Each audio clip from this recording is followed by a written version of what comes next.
Okay, cool. So, first question, what got you started in the arts? I grew up in Washington, D.C., and I was lucky enough to be around the Smithsonian and have access to that. And I had an interest and talent in drawing ever since elementary school.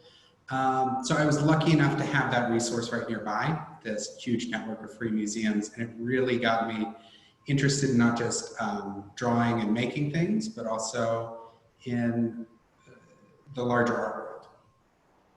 Yeah. So how did you know, was there a specific moment where you knew that art was what you had to study, or was it like a process? It was like a process. I was never much of a good student in anything else. I liked history, I liked a few other things, but art was the only thing I excelled at besides athletics. So at some point I kind of had to make the choice. Which of those two paths I liked more. And art seemed a lot more rewarding in high school, especially. And you mentioned history, and we noticed looking at your body of work that you really incorporate history. And so why is it that you chose to incorporate history the way you do? Sure.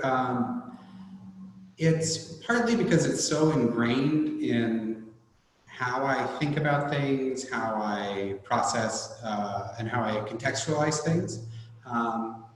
So in some ways, it's a natural way for me to explore different ideas through the lens of history. And I think there was a moment when I went to art school, I was for the first time surrounded by people who didn't grow up in the same place I did. And I realized they had learned about, it sounds really simple now, but I realized they had learned about histories like the Civil War history or other American histories. They learned about it differently than I did. And I think, my gut reaction was to say that they were wrong, but the other part was to start thinking about why it was that we had different versions of these events, why we had different understanding about them. So I think that it was a way for me to process my own personal history, my own upbringing, but also understanding how I fit into a larger culture. Yeah, and what moments in history do you find most compelling to represent? Yeah, I like to think about, I think it's important to define what that means, what history means, because it's different from the past. The past is a series of events, things happen. But history is how we in the present contextualize and talk about them. So history and the past are two different things. And what I was interested in, what histories I'm interested in are mostly American histories, but trying to figure out where certain histories stop and start. Like when does the Civil War end? Maybe there are certain events that happened before the Civil War that we could really clump in there, or I think we're seeing an extension of the Civil War with everything happening with Civil War monuments. It's a new conversation. Why is that separate from the Civil War history? So not saying we should rewrite history books to incorporate, 200-year-long Civil War, but maybe we can look at it from a slightly different angle. Mm-hmm. And I think art can do that. Art can definitely do that, provide the lens. And also, on the note of history and within art, which artists do you really identify with or do you look up to? There are a lot of them. There are a lot of artists. I think that I look towards artists who work with history. The artists that work with history that I look to a lot are artists like Matthew Buckingham, Jeremy Deller, Carol Walker, of course, and Carrie James Marshall. I think that they all deal with histories in a way that I would love to emulate. But I think my artistic influences are much broader than that. I I mean, it's hard not to be influenced by something you love. Mm-hmm. And we also noticed looking at your body of work that you utilize several different mediums. Yes. So how do you choose which medium to use when you're working on a project? Projects, you know, I really think about my artistic practice as developing or utilizing any different form. And I also really like to figure out how to use form and different materials and different media. So I usually have ideas going over here, and I'm doing sort of material exploration or maybe more formal work, sketches, drawings, that sort of thing over here. And at some point, those things kind of find each other. So I'm really looking for ways in which the form and the influence or inspiration can kind of find each other. So that the meaning is derived as much from the content of the work as what the work's made of. And how do you decide on what you're like? How do you title your pieces? For a long time, I had a list of titles I really liked. And then when they seemed appropriate for a project, I would use them.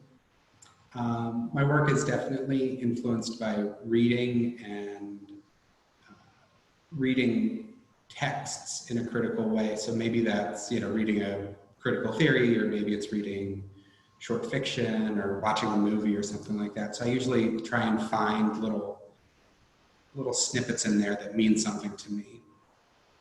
And that's usually where the titles come from. Yeah, I noticed while looking at a few of your pieces, especially Ask Forgiveness and Good Riddance, Yeah. definitely utilize humor within your work. So what are the ways in which you do that, or why do you do that? I try to utilize humor. I'm not a very funny person in real life. I think I'm an overly serious person, not by choice, just by nature. But I think that humor is a really good way to put the audience, not only put the audience at ease, but also if I want to present them with a challenging set of parameters or questions, it's also a way to kind of knock them off guard. That if somebody's giggling about a silly pun or you know, a miniature version of something, if somebody giggles at it, that's the first step to engaging them. You know, it's like I think if you talk to like car salesmen, you know, or retail salesmen, they say the first step, the hardest step, is getting the customer to initially engage with you, and once you do that, the job's halfway done. Mm-hmm.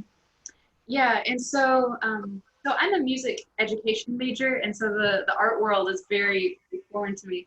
But anyways, we were both looking at your art, and I really liked the piece you had, How to Hold an Object, and I kind of wanted to know what was the inspiration for that piece? There's a long version of it that's a little boring, but I had been making, I had found that at that point in my practice, I had been shrinking the size of the work I was making, and everything is getting smaller and smaller and smaller. And I was getting more and more comfortable with that scale and less comfortable with a larger, more monumental or mural scale.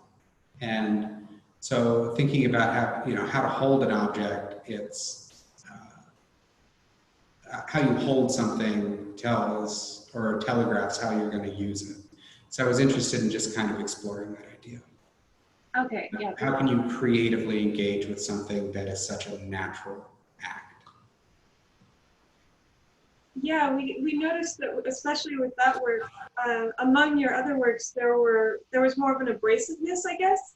And with the How to Hold an Object, it was very gentle. Was that intentional? No, I think it was a product of the time. I had been coming off of a series of residencies where I had been kind of making a lot of really ambitious work, I'd say. And when I wanted, How to Hold an Object was it came out of me processing a lot of ideas, things that I hadn't quite formalized in my own thinking, things I had made without really understanding them. So I usually, or the first time I showed that work, I had it up while I was giving artist presentations. So it was almost like an exhibition to go along with an artist talk. So maybe it was a way, maybe that was a way to kind of soften the blow or give somebody else, something else to look at. Mm-hmm. But yeah, it's funny. I hadn't really thought about that work a lot for a while. So. Oh, we also saw that you had work in the Contemporary Arts Museum. And so how did that opportunity come about for you? That was a product of two things. First was just years-long relationship with people that were there. And then the other was I had participated in a residency down here in Galveston. And they did a 5-year anniversary show at the Contemporary Arts Museum. The CAM put that on as kind of a celebration of all the artists in residence. So that was that was a fun show to do because it was, I guess maybe 15 of us were in that exhibition. And the only thing we all had in common was that we had spent a year in Galveston. So it was a really fun, but really weird show. And what advice would you give to young aspiring artists that are trying to get those opportunities? Keep plugging away. You have to make good work. It has to be solid. But you also have to know people. You also have to be part of a community. So show up to openings, invite people into your studio. And I think one thing that a lot of people, especially younger artists, take for granted is the community that they're a part of. People are interested in that, you know. People want to showcase that stuff. So if it's a cohesive community, if people can really stay together and come together, then you pull each other up. And how did you get to be teaching at University of Houston? Yeah, I moved to Houston after graduate school. I went to grad school in Philadelphia and moved to Houston to do a 2-year program at the Museum of Fine Arts, a residency program there. And while I was there, I started teaching at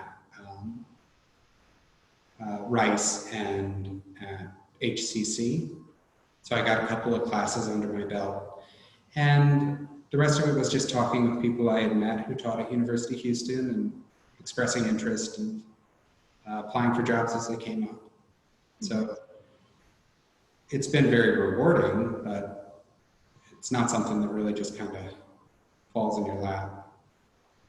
Yeah, yeah, and one thing that artists and musicians struggle with often is like balancing teaching and creating. So how has that been for you? It's been tough. Teaching is a lot of work and it doesn't pay well. So I know a lot of people have an idea. I think a lot of us going through school have the idea that we are going to teach to make money, that we're going to make our art and we're going to teach to make money because the model that we have, the examples we have of people that can do that are our teachers. Those are the people we see doing it. But I would encourage any young artist to, if you can make money in a different field and still create, there's nothing wrong with that. That the benefit of teaching is that you're constantly around creative people, but if you're thinking about it as a way to make money, man, maybe there are other opportunities or other pathways, just as long as you're making stuff. Yeah. And it's tough. I'm sorry, but to answer your previous question is just making sure, being diligent and having a rigorous studio schedule, making sure you go in to the studio, whatever that is, if it's your bedroom or your desk if that's where you're making stuff right now because you don't have a studio, or if you're lucky enough to have one, making sure you're there every day for just even if it's just checking in. Mm-hmm. Yeah, and is there anything, unexpected that you learned from your students that benefit? Oh, all the time, yeah. It's something I'm trying to be better at. It's something that I took a while to really understand, but remembering to relate to students as creative individuals and not people that need my creativity. I'm not teaching them how to be creative. I might be providing them with a pathway to utilizing it, but that they are already artists and that they're part of my community as well. And that it's not a one-way street, is that I can derive energy and learning from them as well. So I love seeing what my students can produce and finding inspiration in it. Yeah, and kind of along those lines, I know a lot of teachers will have teaching philosophies and ideas that they stand by when they teach. Do you have any such ideas? I have a very broad teaching philosophy. And with that, it's that I'm there to facilitate. I think that visual artists need to develop observational skills and need to develop facility, but also critical thinking. And that what I'm there to do is to provide them as much individualized feedback as I can. I'm not there to mold them into miniature versions of me, which I definitely feel like I had professors do. I'm there to help them realize their own goals. That I'm not there to tell them what's good and bad.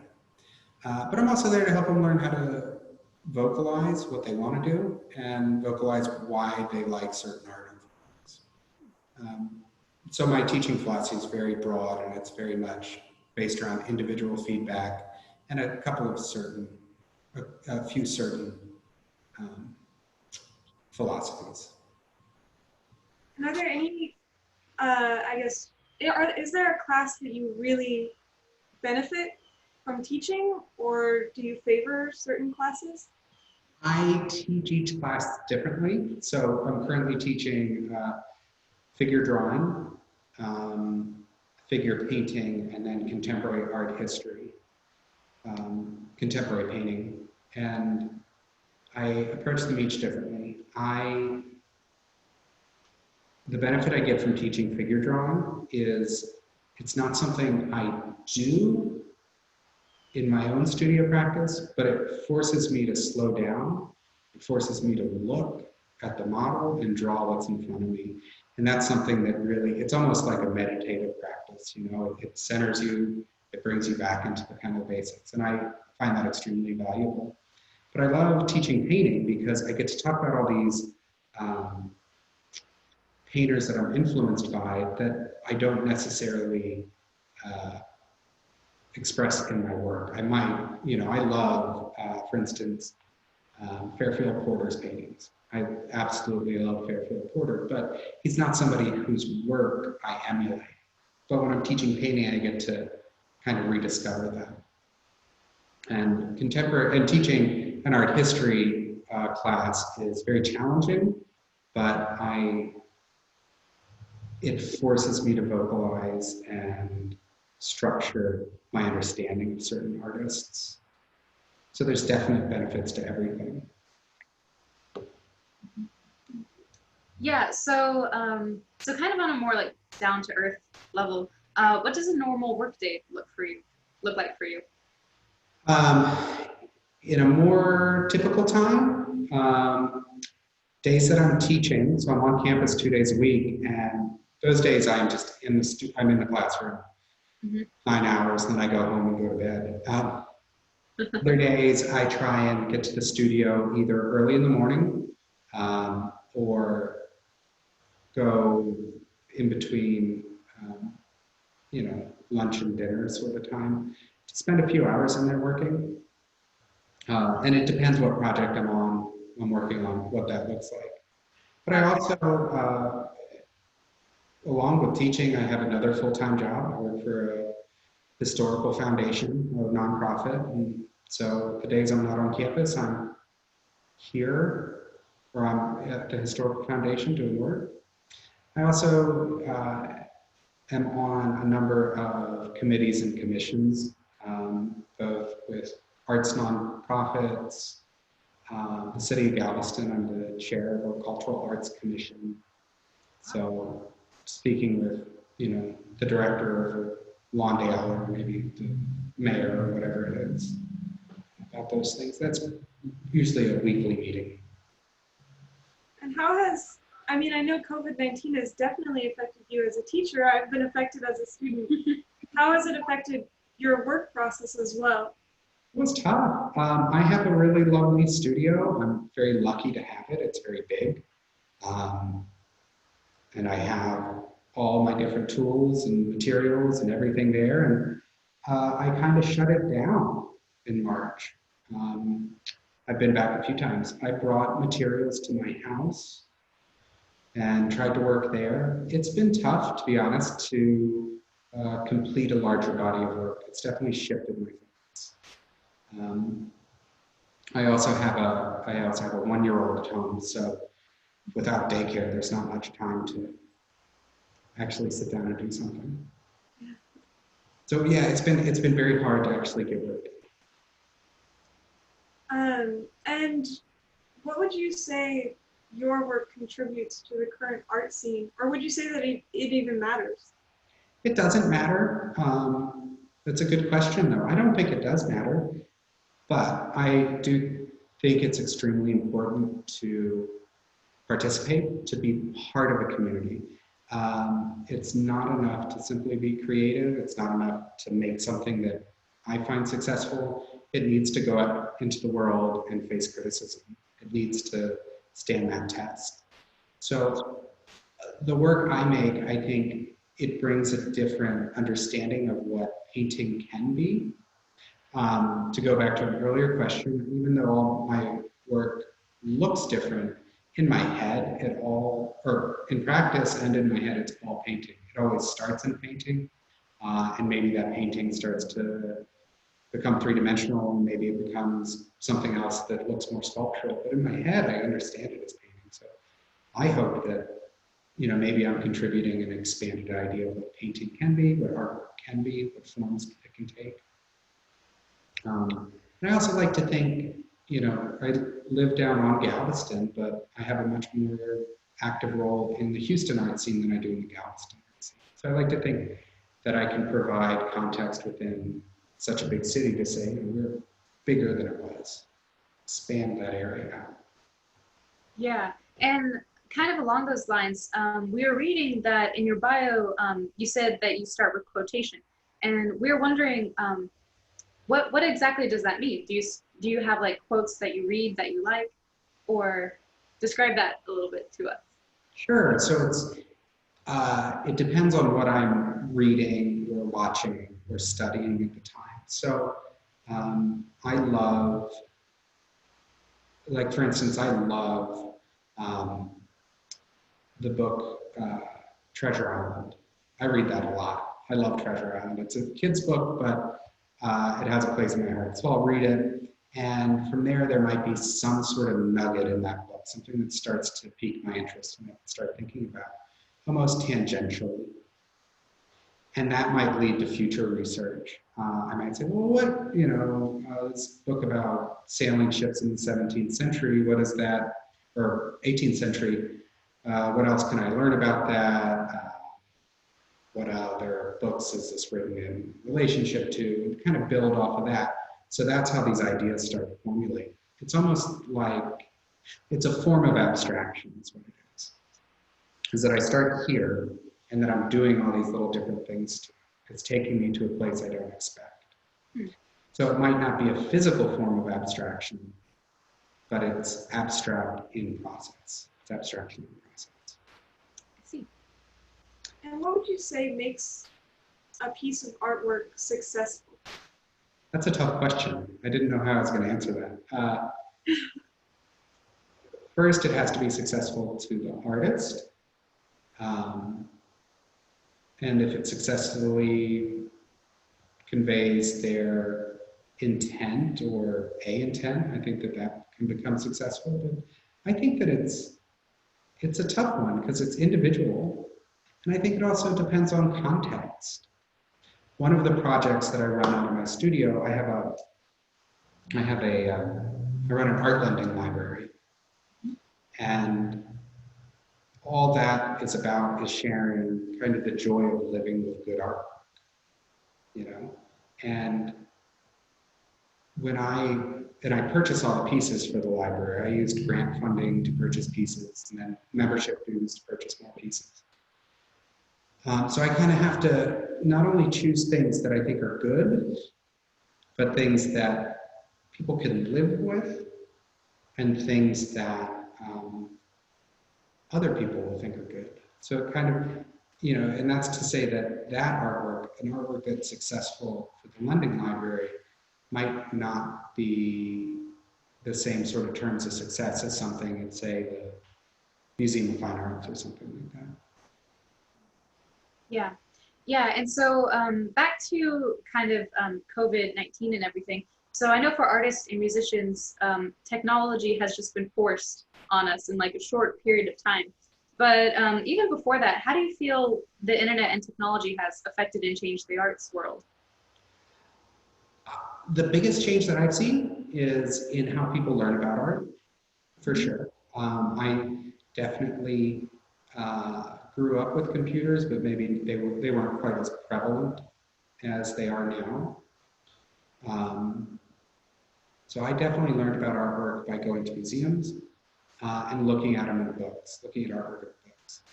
And how people learn about artwork now, looking at small images on their phone, it's definitely a different relationship. But there's so much potential in it. It's amazing. And we noticed that you use, or which one was it? I believe it was Ask Forgiveness. Oh, yes, with the spinning rock and the cards. Yes. What was your experience using, you know, the 3D animation? Yeah, that was, I didn't know what I was doing. But that piece, the Ask Forgiveness piece, that one actually is a really, I think, it's a very personal piece for me, and it's actually why I started doing the art lending library. Is I kind of the shorts or the longer story of it is many years ago when I was in between undergraduate and graduate school, I was at a museum in New York, and there was a large show. It's called Greater New York, and there was maybe 60 artists in it. And there was this one piece I saw, which was just, it blew me away. Absolutely blew me away. It was this coffee table from like a thrift store, and it had a drywall column, sheetrock column built on top of it up to the ceiling. It was super simple, it was elegant, and it was the only thing in the room. And it was funny and beautiful and sparse. And it was just all these things that I loved. I loved the piece, and it validated me as an artist. There was something about it looking at it. I just felt like it validated me. I loved it. And in some ways, you know, I loved it in a way where I felt like I owned it. I owned that art, even though I didn't make it and I didn't buy it. But anyway, years later, but I forgot to write down who the artist was. And years later, after graduate school, I had some reason, I finally found it. I found this piece on the internet. And it was by this artist named Karen Olivier. And she had been my teacher in grad school. So I had spent 2 years with this woman whose work I absolutely loved, and I didn't realize it. So thinking about that sort of piece, so thinking about other artworks that I saw that I loved, and I got to remake each of them almost like a little dollhouse, and then remaking those at a larger scale when I get to show them off.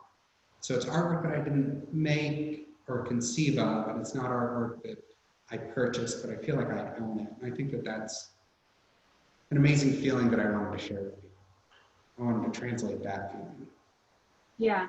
And so, so for me, I compose music and new music, and I go to a lot of new music concerts. And I know something that a lot of modern, well, living composers struggle with is introducing like what we would say normal people to like new music.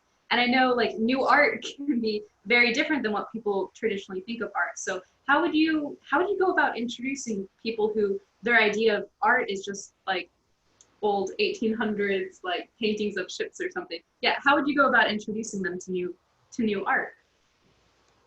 I think that it's an extremely difficult task. And living in a place on the periphery of the art world, and I don't mean Houston, I mean more like Galveston or other places around Houston a little bit as well. It's hard. It's very hard because as artists and students of art, we've dedicated so much time to learning about it. Mhm. And then we're expected to translate that to somebody in a 5-minute conversation. It just doesn't work. So the way I go about it is not only through arts education at UH, but also by serving on like the city's arts commission and trying to work with city leaders in a way that when we do public art, it's still good but accessible.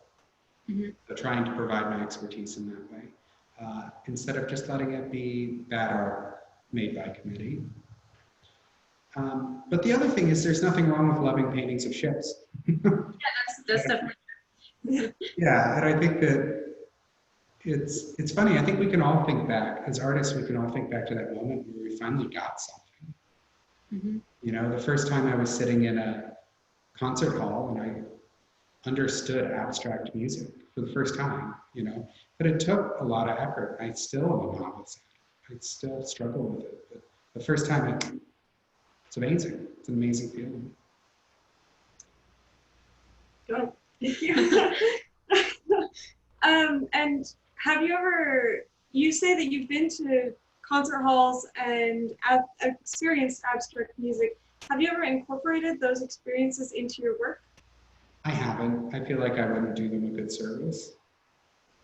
But I'd be open to it. And I think that that's a really interesting avenue for artists to explore is collaboration between form. But I definitely draw inspiration from it. Yeah, that's something about aspiring artists of Texas is that we bring musicians and artists together, and oftentimes they don't.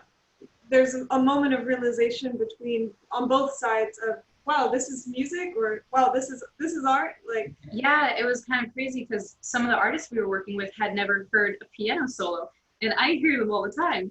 So it was, and then I don't experience new art that often, aside from like museums, like student art. I don't know that world, so it's interesting to get that, to see both worlds. I the think. perspective. Yeah. There's definitely overlap, but it's not a one-to-one, right? And that's where the tension kind of comes in. And I think there's such different ideas of facility. I know with music, there is a lot more, maybe there's more training that might develop into it than say like a painting or a drawing class. Those things are, we just approach them differently, and there is overlap. I think it's very, like I said, very fertile. Yeah. Yeah, and kind of along those lines, have you in the past participated in like conferences or art talk sessions, and like which ones have been particularly great, I guess? Sure, I personally hate them, but they're extremely important. I think what's most helpful, what I found most helpful is developing relationships that I know are going to last for a long time. And those were made mostly in school and in residency. So people that, you know, I might not talk to for a year or two, but I can always go to for honest feedback and criticism.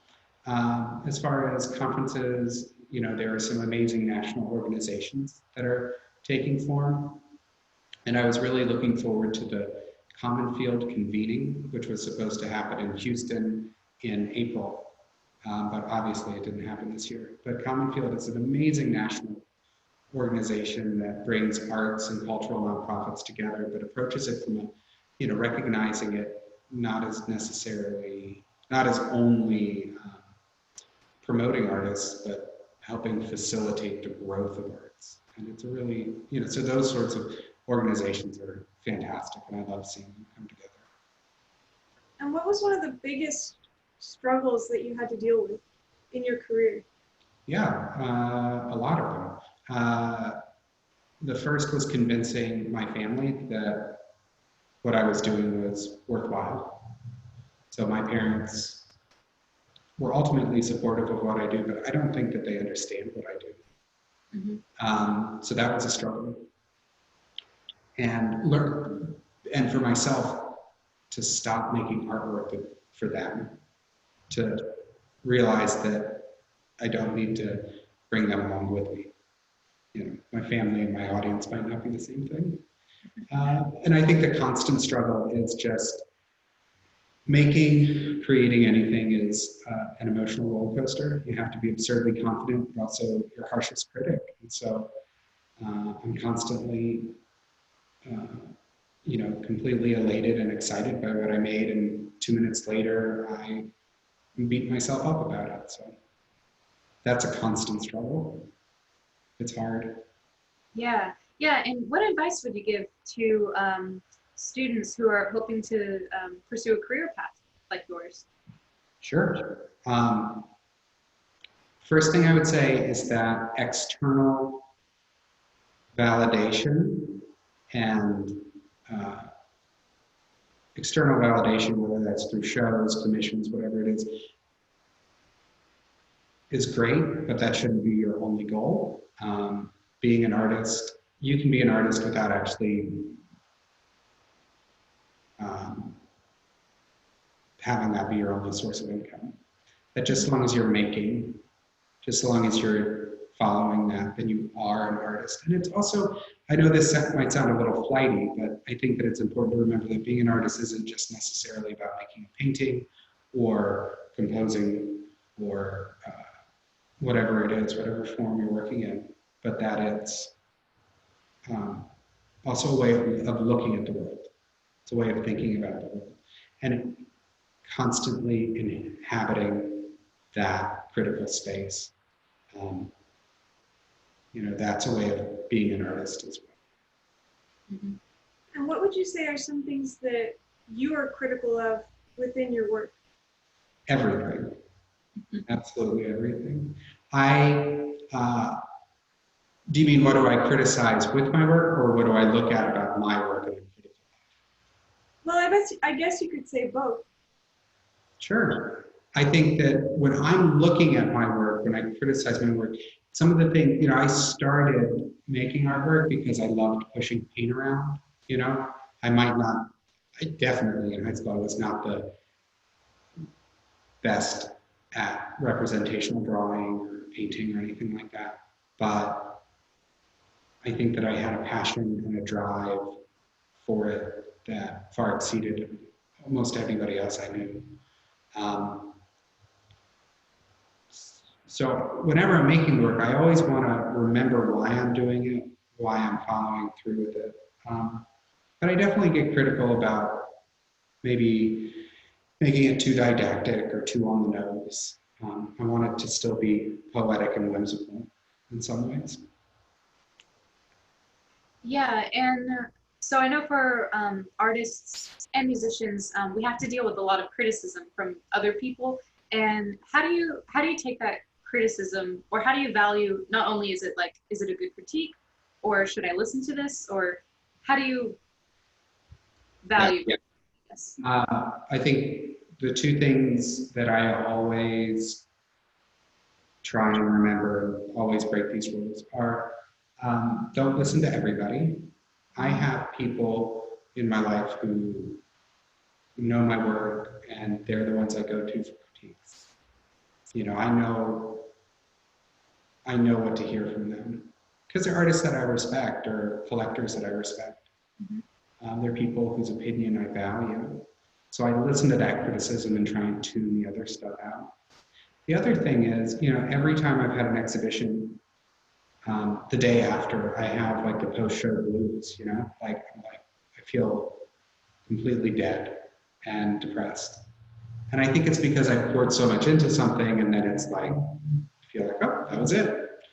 So I never read reviews like a week after the show. I have to wait like a month or two, give myself some space. Yeah. And what is a piece that you are most proud of? Piece I'm most proud of, there's I guess it would change depending on the day, but there's a piece that I've carried around with me in my studio for 12 years now, and I very rarely show it. I've shown it twice, and I would never sell it, but it's, when I was in graduate school, I was at Valley Forge National Park, where George Washington camped his troops during the Revolutionary War, and I was doing watercolor landscapes. And I went up to the highest point of the park, and I was making these big plein air landscape paintings. And right at the very top of the highest point was a rock sticking out of the ground. So I kicked it out of the ground and I carry it with me. And I put it on a little blue carpet, like a toilet seat cover sort of thing. So it's the highest point of Valley Forge National Park, and it sits in my studio. And that's my favorite thing. I feel like it's the best thing I've ever made. Wow. Yeah, and so kind of just wrapping things up, what has art and your work meant to you? Oh, it's how I understand the world. It's how I navigate the world. I know that that sounds really silly, and I know artists have this reputation of being very flighty sort of people or impractical sort of people, but it's how I understand things. So it's invaluable. It's inseparable from me. Well, it was great talking with you. It was great interviewing you. Yeah. Thank you so much. Well, thank you. I'm really excited about what y'all are doing, and it's really important and laying some good groundwork. So thank you.